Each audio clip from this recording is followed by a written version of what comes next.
Let's move right on to some of the ways on this sheet of playing the scale and how and what we might do with that in terms of a practical application. So if we single note the scale, we can play it.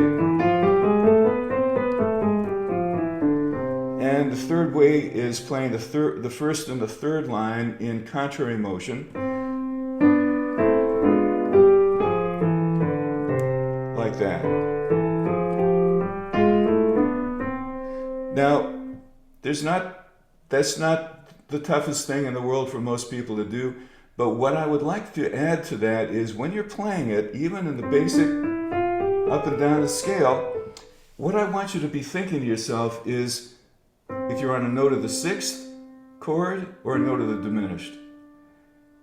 See, a lot of what we're going to be pulling out of this material, it's almost like a visualization game. It's really important to notice that every note of this sixth chord is surrounded by diminished notes.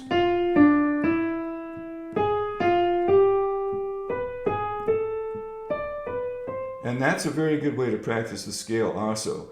So what I did is I targeted the four notes of C6 and I surrounded above and below. I noticed that, okay, C is surrounded by the D and the B, E is surrounded by the F, D, G is surrounded by A flat, F, A is surrounded by B, A flat. And it's really an important thing to, I should say useful. It's a really useful thing to notice that and to keep that in mind as you're moving. So whether you're doing one note, whether you're going contrary motion, you can say, okay, well that note of the sixth is surrounded by two diminished notes, which in turn are surrounded by notes of the sixth.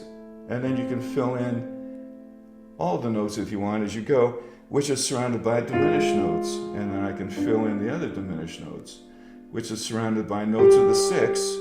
And I can fill in the others as I go. Surrounded by diminished notes, that's the whole chord. Surrounded by notes of the sixth. Surrounded by diminished. And now I do have enough fingers. Okay, there I can play that whole chord like that. Okay, so that's a really useful way to learn it.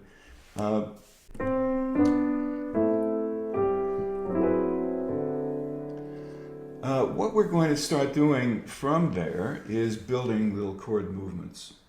And as I said right at the beginning, the one unique thing about Barry's system is it's based on movement. It's not a question of just hitting chords, and people come up with the most beautiful sounding chords, and it's not about that. It's just that we have an opportunity to move things via scales. And so what becomes very important then is to know what chords we're representing when we play a scale.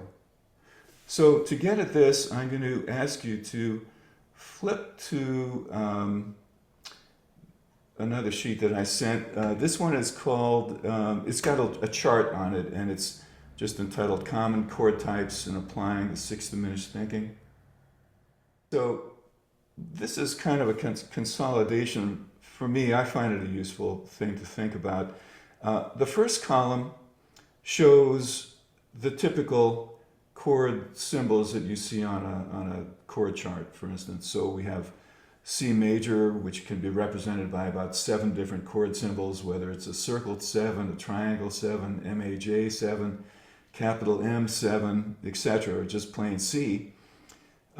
D minor 7, D minor 7 flat 5, which also might be written with a half diminished sign, or a minus 7 flat 5. G7, G7 sus, and C minor. The C minor at the bottom is referring to the key of C minor. It is not the same as a minor 7th chord, and that is an important thing to notice.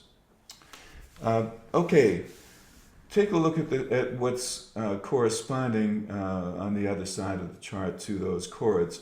So there are 2 sixth chords that get used for a major. G6, in this case for C major, G6 and C6 each come with a different diminished. I'm going to kind of go through this quickly and then circle back because I really just want to pull out a couple chords and take it back to that scale to see how we can, things that we can do with the scale. What's interesting about the minor seventh chord is it's an inversion of a major six. So if I were to play F6 in all its inversions, by the time I hit the third inversion, it looks like D minor 7 in root position. And it is. One great reason for knowing that this is F6 is because we now have an 8-note scale that we can make movements with to sound, the D minor 7th chord. And so that's a point I want to bring back to the scale in a minute. Let's do the same thing with A minor 7. So if we think that every minor 7 is an inversion of a major 6, if we invert that up one, now we see that it's C6. And so let's keep that thought in mind when we go back to the scale thing. Before we do, I just want to hit the G7th chord, and let's note the two sixes that go with a dominant seventh, and they're both minor sixes. So first of all, the 6 on the 5th, that would be D minor 6. And then Barry had a special name for this. He would call this the important minor. Okay, the minor on the 5th he'd refer to as the important minor. And then there's another concept which is called a tritone. I'll give a space if anybody doesn't understand what that means to ask about it in a minute. But a tritone is basically 3 whole steps away from where you started. So the tritone of G would be C sharp. And the important minor of that tritone would be on its 5th, and that would be A flat minor. And A flat minor is the second choice. It's a very beautiful sound. You resolve. It sounds like that. Okay? And what's interesting about this one is it contains all the altered notes. So this is kind of the chord, this is the voicing that is great to use when you're returning back to the key or something representing the key, like maybe the 3 minor 7. Okay, so for G7 going to C major, it's a wonderful choice. They're both great for that same situation.